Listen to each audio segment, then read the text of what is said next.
শহরের নামকরা famous media হাউসের মালিক এবং কোটি টাকার বিজনেসম্যান জয় দেশে তার সবকিছু একেবারে বিক্রি টিক্রি করে দিয়ে কোনো উন্নত ফরেন কান্ট্রিতে গিয়ে পরিবার নিয়ে হাসি খুশিতে সেইখানে শিফট হয়ে যায়।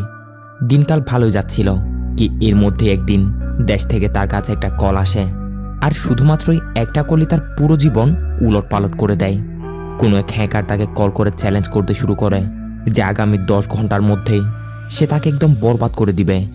এরপর থেকে বেরিয়ে আসতে শুরু করে জয়ের অতীতের এমন এমন সব কালো ঘটনা, যে ঘটনাগুলো আপনাকে ঝটকার পর ঝটকা দিয়ে যাবে।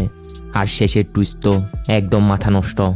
বলছি সদ্য মুক্তিপাত Telugu suspense thriller movie Drive এর কথা। মুভি শুরু হয় একটা ব্যাকস্টোরির মধ্য দিয়ে। অনেক বছর আগের কথা। সঞ্জীব রেড্ডি নামের একটা লোক একটা নিউজ পেপার ছাপানোর অফিস চালু করেছিল।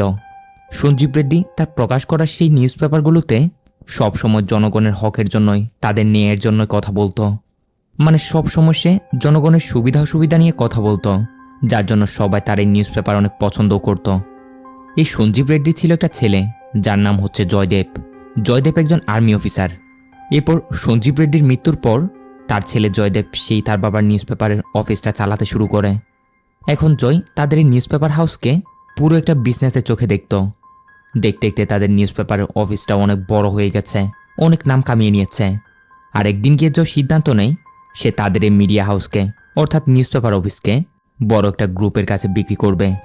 এরই সাথে সাথে ইন্ডিয়াতে যত তাদের প্রপার্টি আছে এখানে সব কিছু একেবারে বিক্রি করে দিয়ে চিরতরের জন্য লন্ডন শিফট হয়ে যাবে। এখন এই যে তাদের মিডিয়া হাউস বিক্রির বিষয়টা জয়দেব এটা একদমই সিক্রেট রাখে, কারণ সে এটা বিক্রি করার ডিলটা করেছিল অপোজিশন পার্টির এক লিডারের সাহায্যে।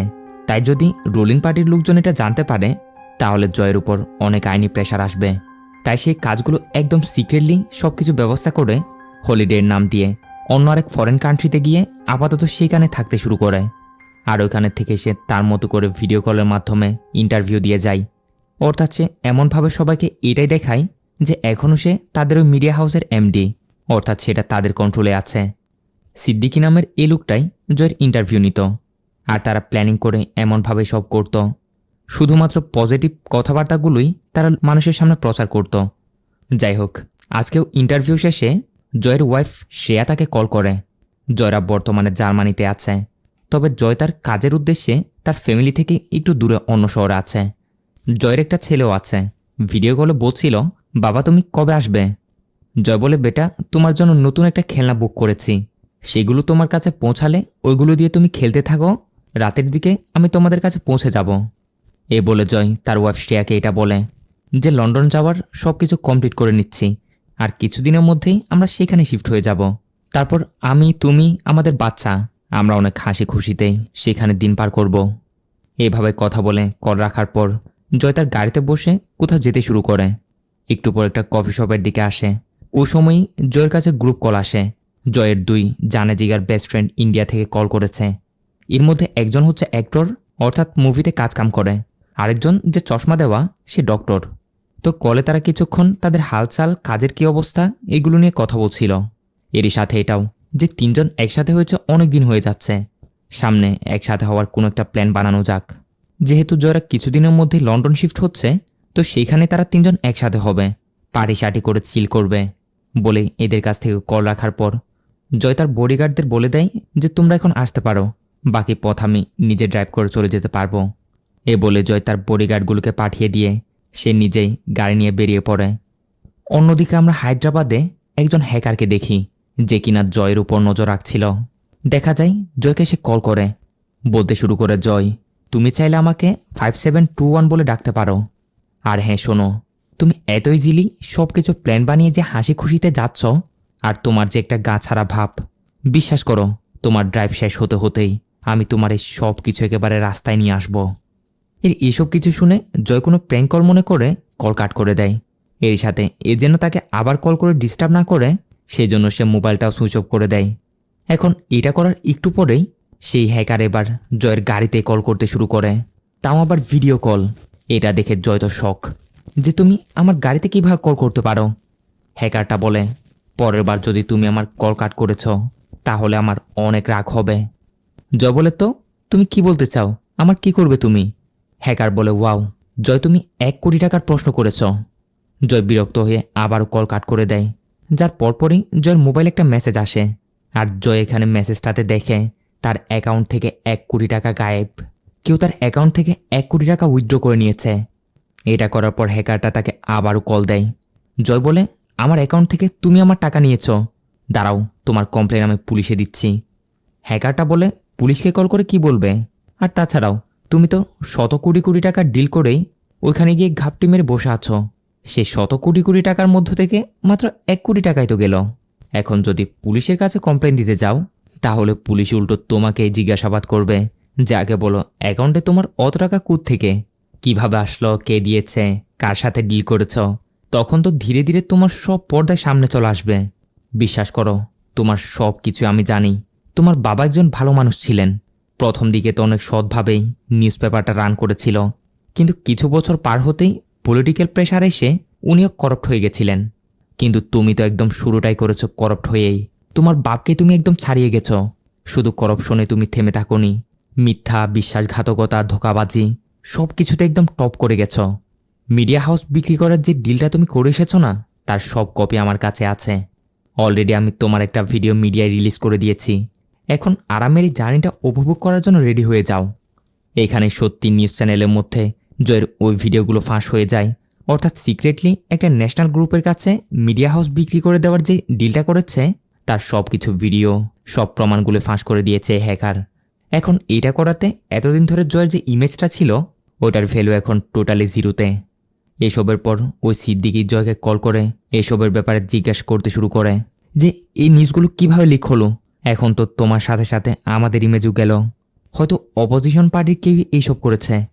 জয় বলে, না সিদ্দিকি, এটা তাদের কাজ না, এটা কোনো হ্যাকার করছে। সিদ্দিকি বলে, ওইটাই তো, হয়তো তারা কোনো হ্যাকারকে ভাড়া করেই এইসব করেছে। জয় বলে, ঠিক আছে, ব্যাপারটা আমি দেখছি। এইখানে সিদ্দিকি জয়কে তাড়াতাড়ি কিছু ব্যাংক স্টেটমেন্ট পাঠাতে শুরু করে। এই ট্রানজ্যাকশনগুলো দিয়ে জয় এখন পর্যন্ত অনেক বড় বড় স্ক্যাম করে আসছে, ফাউন্ডেশনের নাম দিয়ে, ব্র্যান্ড করার নাম করে। আসলে এই ট্রানজ্যাকশনগুলো ওই হ্যাকারটাই সিদ্দিকিকে পাঠিয়েছে, যেগুলো সিদ্দিকি এখন জয়কে দেখাচ্ছে। একটু পরে হ্যাকারটা আবার জয়কে কল করলে জয় জিজ্ঞাসা করে যে কে তুমি, আর এগুলো কার কথায় করছো, কেন করছো, এর বদলে কি চাও তুমি, কত টাকা চাও? হ্যাকারটা বলে, আরে বোকা, এগুলো টাকার জন্য নয় রে, টার্গেট পূরণ করার জন্য। আর টার্গেট হচ্ছে তুমি তো সবেমাত্র তোমার জার্নি শুরু করেছো। একটু অপেক্ষা করো আর ড্রাইভিং কন্টিনিউ রাখো, এখনও তো অনেক কিছু বাকি আছে। এসবের চক্করে জয় এদিকে ড্রাইভিং করতে করতে একটা সিগন্যাল এসে তার সামনে থাকা গাড়িটাকে একটু করে লাগিয়ে দেয়। তাই সেই গাড়ির মহিলা এসে জয়কে অনেক বকাঝকা করতে শুরু করে। জয়ও তাকে সরি বলে শান্ত করিয়ে বলে যে একটু অপেক্ষা করো, আমি তোমার ক্ষতিপূরণ দিচ্ছি। মহিলাও বলে, ঠিক আছে, আমাকে ফলো করে সামনের স্টেশন আসো।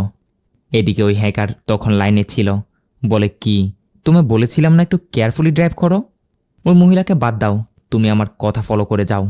এ বলেই হ্যাকারটা মুহূর্তের মধ্যেই সেখানে জয়দের রাস্তার সিগন্যালটাকে হ্যাক করে সেখানে উল্টাপাল্টা করে দেয়। এখন জয়ের সামনে থাকা সে মহিলা এই উল্টাপাল্টা সিগন্যাল ফলো করতে গিয়ে সামনে চলে গেলে অপর দিক থেকে অন্য একটা গাড়ি এসে তাকে উড়িয়ে দিয়ে চলে যায়। অর্থাৎ এটা হ্যাকারটাই করেছে। এখন এই দৃশ্য দেখে জয়ের তো একদম হুঁশি উড়ে যায়, বলে, কি করলে কি তুমি এটা? এ তো একজন নির্দোষ, তাকে কেন মারলে? হ্যাকারটা বলে, তাকে আমি মারিনি, তুমি মেরেছ। যদি তুমি কেয়ারফুলি ড্রাইভ করতে তাহলে সে মরতো না। এরপরে এখানে হ্যাকারটা জয়কে তার বাবা এবং তার অনেকগুলো কালো ধান্দার ব্যাপারে বলতে শুরু করে, যেগুলো জয়রা আলাদা আলাদা দেশে লুকিয়ে রেখেছে। এই কথাগুলো জয় ছাড়া তেমন আর কেউই জানে না। এখন এই হ্যাকার কিভাবে জানলো? সে তো জয়ের পুরো কুণ্ডুলি একেবারে বের করে নিয়েছে, যা দেখে জয় তো একদম শক। হ্যাকারটা তাকে বলে, তোমার মতো লোকেরা শুধু টাকা কামিয়ে যাচ্ছে, আর আমি এসেছি সেগুলোকে ব্যালেন্স করতে। মিডল ক্লাস আর গরিব লোকেরা যেখানে ছিল তারা এখনো ওইখানে রয়ে গেছে, তোমার মতো লোকেরা একদম তাদের চুষে লুটে পড়ে খেয়ে চলে গেছে একদম। তাই আমি আবার তোমাদের মতো লোকের থেকে সেই টাকাগুলো নিয়ে একটা ব্যালেন্স করতে চাই। তোমাদের মতো লোকের একজনের থেকে যে পরিমাণ কালো অর্থ রয়েছে সেগুলো দিয়ে 10টা রাজ্য একেবারে আরামসে চালিয়ে দেওয়া সম্ভব। এবার বুঝলে তো, আমি সেইগুলোকে সমান সমান করার জন্য এসেছি। এইসব কিছু শুনে জয় কল কেটে তাড়াতাড়ি তার এক এমপ্লয়িকে কল করে বলে যে তাদের এই গোপন ডেটাগুলো কিভাবে লিক হয়েছে। তাই এমপ্লয়িটা বলে, স্যার, আমাদের সার্ভারে তো এরকম সন্দেহজনক কিছু দেখতে পাচ্ছি না, আমাদের এখান থেকে কিছু লিক হয়নি, হয়তো হ্যাকারটা আপনার পার্সোনাল ল্যাপটপ বা আপনার মোবাইল বা এরকম কিছু হ্যাক করে নিয়েছে হবে, যার সাহায্যে সে আপনার উপর নজর রেখে সব ইনফরমেশন কালেক্ট করছে। এদিকে জয়ের ওয়াইফ শ্রেয়াও জয়ের ব্যাপারে ওই নিউজটা দেখার পর জয়কে কল করে জিজ্ঞাসা করে যে নিউজে কি বলছে কি এইসব। জয় তাকে একটা বলে দেয় যে এগুলো অপোজিশন পার্টির চাল, তুমি এগুলো ইগনোর করো, কিছুক্ষণের মধ্যেই আমি পৌঁছাচ্ছি। এসব বলে কল কেটে জয় তার লোক সিদ্দিকিকে কল দেয়, বলে আচ্ছা আমাদের মিডিয়া হাউস তো এখন আমরা সেল করে দিয়েছি, তাই এইসবের মাথা ব্যথাটাও ওই গ্রুপেরই, তাই না? আমাদেরকে নয়তো প্যারা নিতে হচ্ছে।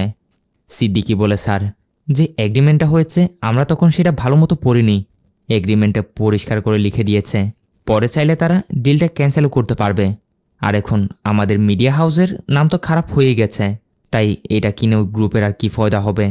উপর থেকে তারা টাকা দেওয়ার কথা বলেছিল 4 কিস্তিতে, এর মধ্য থেকে মাত্র 1 কিস্তি করে তো টাকা দিল, আরও 3 কিস্তি বাকি।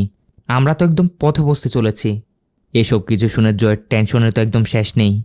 সিদ্দিকি বলে, আমার মনে হয় এই হ্যাকার আপনাকে প্রতি সেকেন্ডে সেকেন্ডে আপনার উপর নজর রাখছে। এটা শুনে জয় তাড়াতাড়ি তার গাড়ি সাইডে লাগিয়ে তার সব ডিভাইসগুলো একদম অফ করে দেয়, মোবাইল, সিম, গাড়িতে কলের সিস্টেম সব কিছুই। এটা করার পর সে ওইখানে একটা দোকানে গিয়ে ছোটো থেকে একটা মোবাইল আর নতুন একটা সিম কিনে নেয়।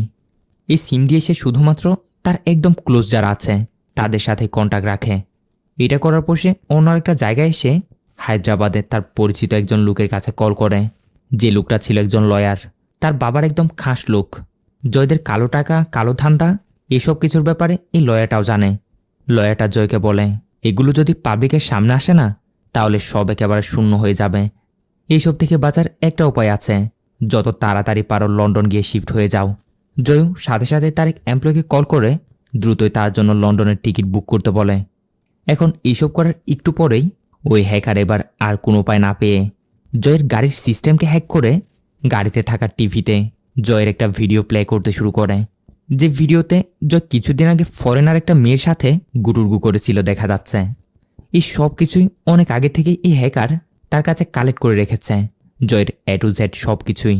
এখন জয়ের জন্য এটা সোজাসুজি হুমকি যে জলদি কল সিস্টেমের ডিভাইসগুলো অন করো, না হলে এই ভিডিও তোমার প্রাণপ্রিয় বইয়ের কাছে চলে যাবে। ব্যাপারটা বুঝতে পেরে জয়ও তাড়াতাড়ি তার ডিভাইসগুলো আবারও অন করে দেয়। এর মাঝেই জয়ের বসরিয়া তাকে আবারও কল করতে শুরু করে। জয় তো ভয় পেয়ে যায় যে কোনো ওই ভিডিওটা হ্যাকারটা তার কাছে পাঠিয়ে দিল না তো। কিন্তু এখানে দেখা যায় জয়ের ছেলে ছিল, এমনিতেই সে তার বাবাকে কল দিয়েছে। এটা দেখে সে তার থেকে মোবাইলটা নিয়ে নেয়, সেই জয়ের সাথে কথা বলতে শুরু করে। এর এদিকে কথা বলছিল কি, অন্যদিকে হ্যাকারটা কি করে জয়ের বাসায় শ্রেয়াদের সেখানে যে টিভিটা ছিল ওইটাও হ্যাক করে জয়ের সেই ভিডিওটা টিভিতে চালাতে শুরু করে। এটা দেখে জয়ের ছেলে তার মাকে ডেকে বলতে শুরু করে যে মা দেখো টিভিতে বাবাকে দেখাচ্ছে, কিন্তু সে এদিকে জয়ের সাথে কথা বলছিল বিদায় ওইদিকে সে মাথা দেয় না। ভিডিও কলে জয়ও এটা দেখছিল, শ্রেয়ার পিছনের টিভিতে তার ভিডিওটাই দেখাচ্ছে, হ্যাকারটা তার ভিডিওটা প্লে করে দিয়েছে। আবার যতক্ষণে শ্রেয়া পিছনে ফিরে টিভির দিকে তাকাতে যাবে কি, ঠিক তার আগ মুহূর্তে হ্যাকারটা ভিডিওটা অফ করে দেয়। জয় যেন একদম মরার মুখ থেকে ফিরল, মানে সেকেন্ডের ভিতরেই এই হ্যাকার জয়ের শরীর থেকে ঘাম ছুটিয়ে দিয়েছে। এরপর পরে হ্যাকারটা জয়কে আবারও কল করলে জয় রেগে বলতে শুরু করে, যদি ওই ভিডিও আমার পরিবার দেখে নিত তাহলে আজ কি হতো, আমি আমার পরিবারকে হারাতাম।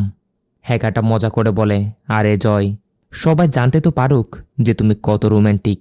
জয় বলে, দেখো অলরেডি তুমি আমার সব কিছু একেবারে ধ্বংস করে দিয়েছ, আমার ফ্যামিলিকে ছেড়ে দাও, এইসবের মধ্যে আমার পরিবারকে টেনো না।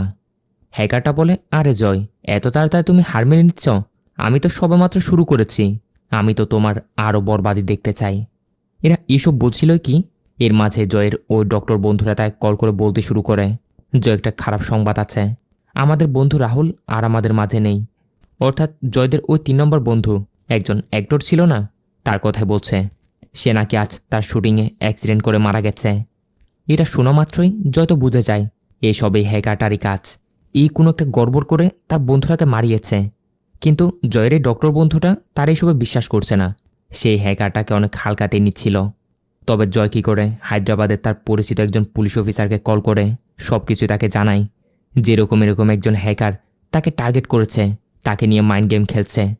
পুলিশ অফিসারটাও জয়কে পরামর্শ দেয়, জয় যদি তোমার কথা সত্যি হয় তাহলে তুমি কথায় কথায় ওই হ্যাকার থেকে তার ব্যাপারে কিছু না কিছু তথ্য কালেক্ট করার চেষ্টা করো, তার ব্যাপারে জানার চেষ্টা করো, এতে করে তাকে ধরতে সহজ হবে।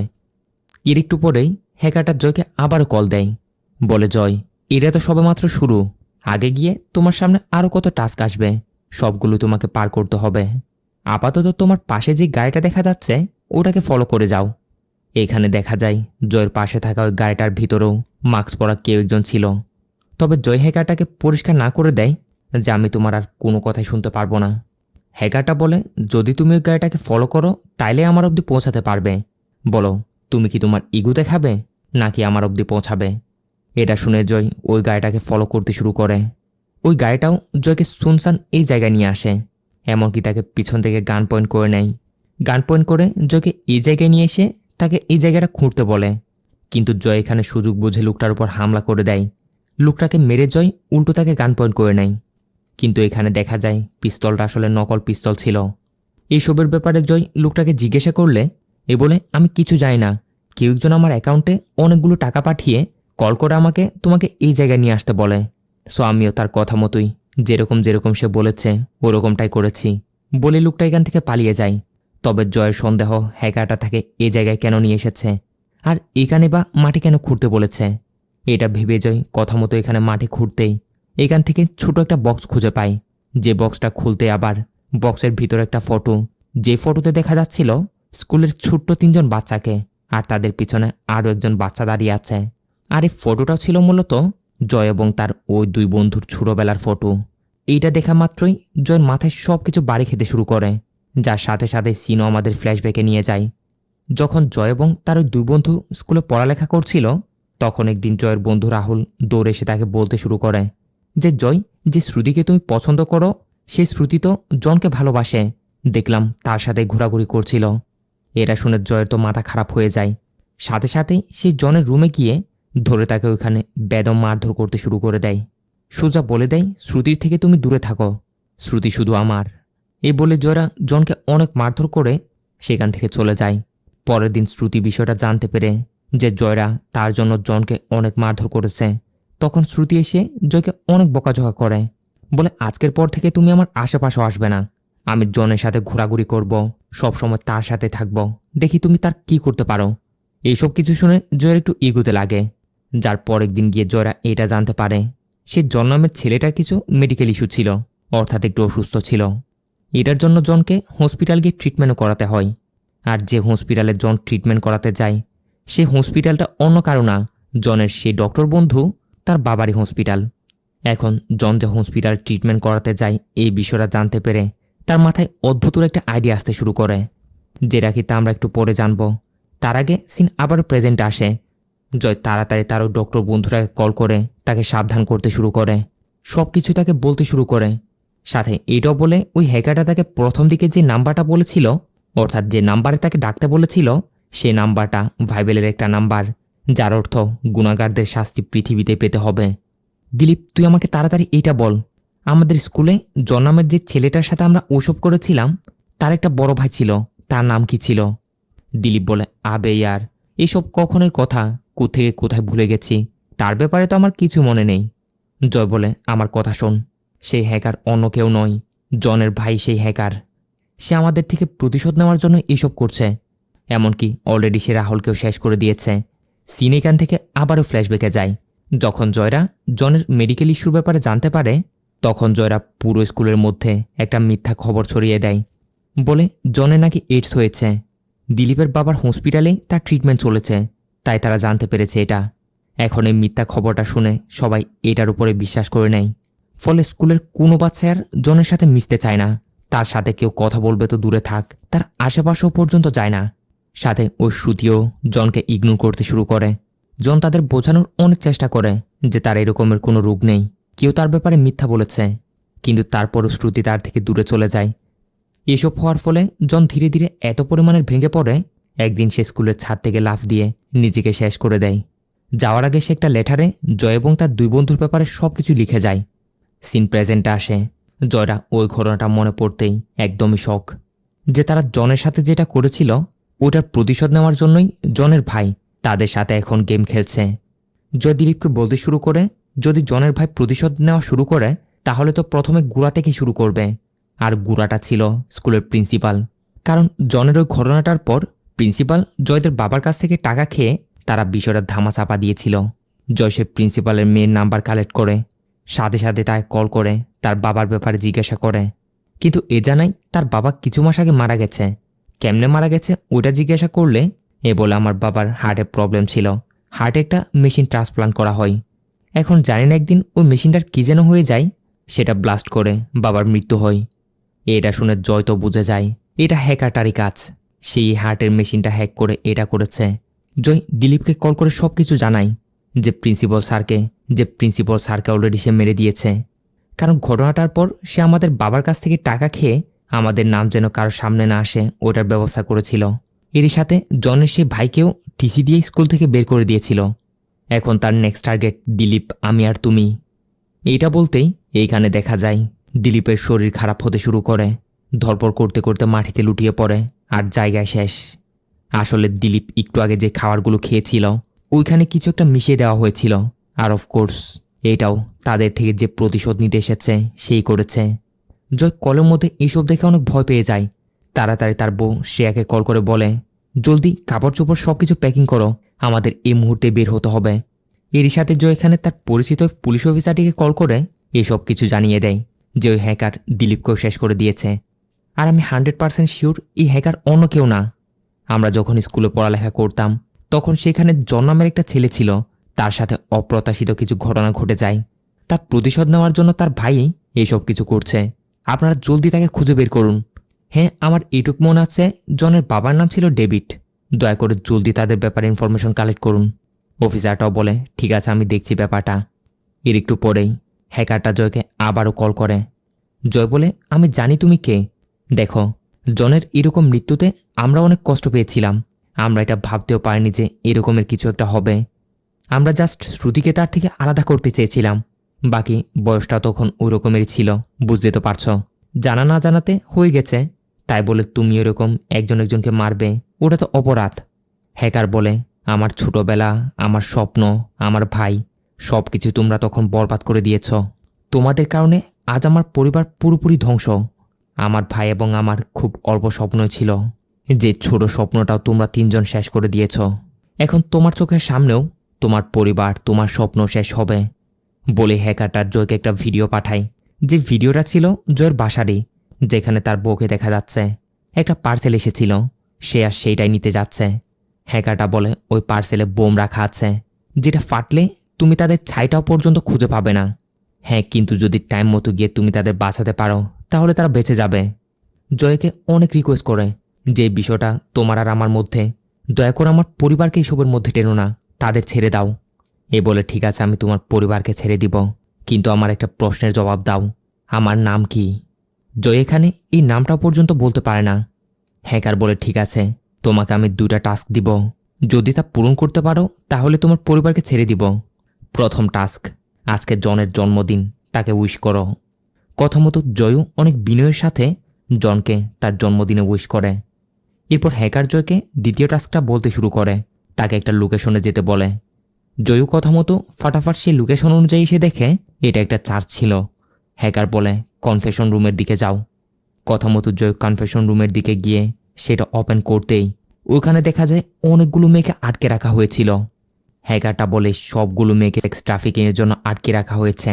একটু পরেই রাশিয়ান মাফিয়ারা এদেরকে এখান থেকে নিয়ে যেতে আসবে, আর অলরেডি তাদের ক্যামেরায় তোমার চেহারা রেকর্ড হয়ে গেছে। তারা আর তোমাকে তো ছাড়ছে না। এরই সাথে আমি ওই দেশের পুলিশকেও ইনফর্ম করে দিয়েছি। এখন তোমার সামনে 2টা অপশনই খোলা আছে।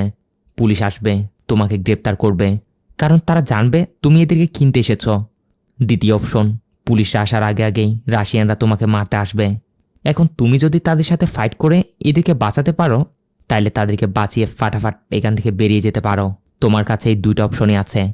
তো এদিকে কথা মতো দেখা যায় সেই মাফিয়াগুলো জয়কে মারার জন্য আসছিল, কিন্তু যেমনটা আমরা শুরুতে জেনেছিলাম জয় একজন আর্মি অফিসার ছিল, তাই ফাইটিংয়ে সে অনেক এক্সপার্ট, যেহেতু ট্রেনিং প্রাপ্ত। এই মাফিয়াগুলোর সাথে সে জবরদস্তভাবে ফাইট করে এক এক করে সবাইকে মেরে ফেলে। এরপর কথা মতো পুলিশ আসার আগে আগেই সেইখান থেকে বেরিয়ে যেতে শুরু করে। সাথে সাথে হ্যাকার তাকে আবারও কল করে তাকে বাহবা করতে শুরু করে যে, বাহ, কি দারুণভাবে ফাইট করলে। এখন তুমি তোমার মোবাইলের টাইমারটা দেখো, যখন এই টাইমার 0তে আসবে ওইদিকে তোমার বউ আর তোমার সন্তান ধুম। যদি পারো তাহলে টাইমার শেষ হওয়ার আগে আগে তাদের গিয়ে বাঁচিয়ে নাও। এটা শুনে জয় অনেক স্পিডে গাড়ি চালাতে শুরু করে, কিন্তু একটু সামনে যেতেই তার গাড়ির কোনো একটা সমস্যা হয়ে যায়। ফলে গাড়িটারি ফেলেই জয় দেয় এক দৌড়। আর এই দৌড়াদৌড়ির মাঝেই জয়ের পরিচিত সে পুলিশ অফিসারটা কল করে তাকে জানাতে শুরু করে যে জয়, আমরা তুমি যে জনের বাবা ডেভিডের কথা বলেছিলে তার অ্যাড্রেসটা খুঁজে নিয়েছি। আর কিছুক্ষণের মধ্যেই এই ডেভিড আমাদের কাজটা দিতে হবে, তোমার চিন্তা করতে হবে না। এইদিকে দেখা যায় জয় টাইমার শেষ হওয়ার আগে আগেই তার বাসায় পৌঁছাতে পারে না। হ্যাকার তাকে কল করে বলে, জয় তুমি তো এই টাস্কে হেরে গেলে। জয়ও তাকে এবার হুমকি দেয়, আমার ফ্যামিলিকে ছেড়ে দাও, তাহলে আমিও তোমার বাবাকে ছেড়ে দিব। তোমার বাবা এখন আমাদের কবজায়। এটা শুনে দেখা যায় হ্যাকারটা জয়ের সামনে অনুরোধ করতে শুরু করে যে জয়, দয়া করে আমার বাবাকে ছেড়ে দাও, আমার বাবাকে কিছু করিও না, আমি তোমার পরিবারকে ছেড়ে দিচ্ছি। দাঁড়াও দাঁড়াও, তোমার মোবাইলে একটা লিঙ্ক পাঠাচ্ছি, ওই লিঙ্কে ক্লিক করে এই পাসওয়ার্ডটা টাইপ করে দাও, তাহলে তোমার বাসার সে বোমটা অফ হয়ে যাবে।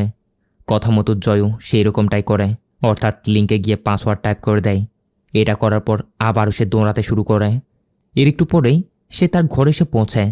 এসেই সেই পার্সেলটা ওপেন করতে শুরু করে, অর্থাৎ যেটার মধ্যে বোম ছিল। কিন্তু এটা ওপেন করতে দেখা যায় এর ভিতরে আসলে কোনো বোমাটোমা ছিল না, এর ভিতরে জয়ের ছেলের জন্য খেলনা ছিল। সাথে সাথেই ওই পুলিশ অফিসারও কল করে জয়কে বলতে শুরু করে, জয়, জনদের বাবার ডেভিডের সেই অ্যাড্রেসটা ফেক ছিল, ওইখানে কেউই নেই, কেউ একজন জেনে বুঝেই আমাদের মিস ইনফরমেশন দিয়েছে। আসল সত্য হচ্ছে জনের বাবা সেই ডেভিড 1 বছর আগেই পন্ডিচেরিতে সে মারা গেছে। এটা বলে কল রাখতেই হ্যাকার আবারও জয়কে কল করে বলতে শুরু করে, আরে জয়, এত সহজে ক্লাইম্যাক্স কিভাবে শেষ হবে? তুমি কি ভেবেছিলে এত সহজে আমার সব কিছু ধরে নিবে? চলো তোমাকে এবার একটা হার্ট অ্যাটাক দিই। একটু আগে যে লিঙ্কে ক্লিক করে তুমি পাসওয়ার্ড টাইপ করেছ, এটার অর্থ ছিল তুমি নিজে তোমার মোবাইল থেকে, তোমার ঘরের ডিভাইস থেকে CIA এর সার্ভার হ্যাক করেছ। আর তোমার লিঙ্ক হয়ে গেছে সরাসরি ওইখানের মাফিয়াদের সাথে। এখনই পুলিশ এসে তোমার দরজায় নক করবে। আর মিনিমাম 20 বছরের জন্য চলে যাও হাজতের পিছনে। এটাই হচ্ছে তোমার শাস্তি, নিজের চোখের সামনে নিজের ধ্বংস দেখা। এটা বলতে না বলতেই কথা মতো ওইখানে পুলিশ এসে জয়কে গ্রেপ্তার করতে শুরু করে, কারণ হ্যাকারটা পুরো প্ল্যান ওইভাবে সাজিয়েছিল। তবে জয় চিৎকার করে করে বলে যায়, তুমি যেখানে থাকো না কেন, আমার সাথে যেটা করেছ আমি আবারও ফিরে আসবই, আর তোমাকেও খুঁজে বের করবই। এভাবে জয়কে পুলিশ ধরে নিয়ে যায়। সিন শিফট হয়ে যায় এর 6 বছর পর হংকংয়ে। এখানে আমরা এই লোকটাকে এবং তার পরিবারকে দেখতে পাই। এ তার পরিবারকে নিয়ে অনেক হাসি খুশিতে দিন পার করছে। তখনই তার কাছে একটা কল আসে। কল রিসিভ করতেই ওদিক থেকে কারো গলার আওয়াজ শুনে এ বুঝে যায় আর বলে, জয়, আমি জানতাম তুমি একদিন না একদিন বেরিয়ে আসবেই, তবে এত তাড়াতাড়ি যে বেরিয়ে আসতে পারবে ওটা তো ভাবিনি। চলো, ভালোই হয়েছে, নতুন করে আবার সব কিছু শুরু করতে পারো, নতুন জীবনের দিকে এগিয়ে যাও। জয় বলে, এভাবে কিভাবে নতুন করে শুরু করব? তুমি আমার থেকে সব কিছু ছিনিয়ে নিয়েছ, তোমাকে খুঁজে বের করতে আমার অনেক টাইম লেগে গেছে, এবার অপেক্ষা করো, আমি আসছি। এখানে আমরা জানতে পারি এই ছিল সেই হ্যাকার। এ বলে, দেখো জয়, আমার ভাইয়ের সাথে তোমরা যা করেছ আমি তোমাদের সাথেও ঠিক এমনটাই করেছি, তাই বিষয়টা এখানেই শেষ করাটাই বেটার। জয় বলে, এবার আমি তোমাকে কিভাবে এত সহজে ছেড়ে দিব? তোমাকে আমি অল্প অল্প করে শেষ করব। হ্যাকারও বলে, তাহলে তুমি ডিসাইড করে নিয়েছ তাই তো? তাহলে চলো খেল শুরু করা যাক, দেখি কে কত দূর যেতে পারে। এইভাবেই এখানে শেষ হয় ড্রাইভ মুভির প্রথম পার্ট, অর্থাৎ মুভিটার দ্বিতীয় পার্ট আসতে চলেছে, যেখানে দেখা যাবে মাইন্ড গেমের আসল লড়াই। আর পার্ট 2 পাওয়ার জন্য অবশ্যই চ্যানেলটাকে সাবস্ক্রাইব করে বেল আইকনটা অন করে রাখুন। সাথে এই ভিডিওতেও লাইক, কমেন্ট, শেয়ার করে দিতে একদমই ভুলবেন না। দেখা হবে পরবর্তী এইরকমই দারুণ কোনো সাসপেন্স থ্রিলার মুভির এক্সপ্লেনেশন ভিডিওতে। ততক্ষণে সবাই ভালো থাকবেন, সুস্থ থাকবেন। Tata, bye bye.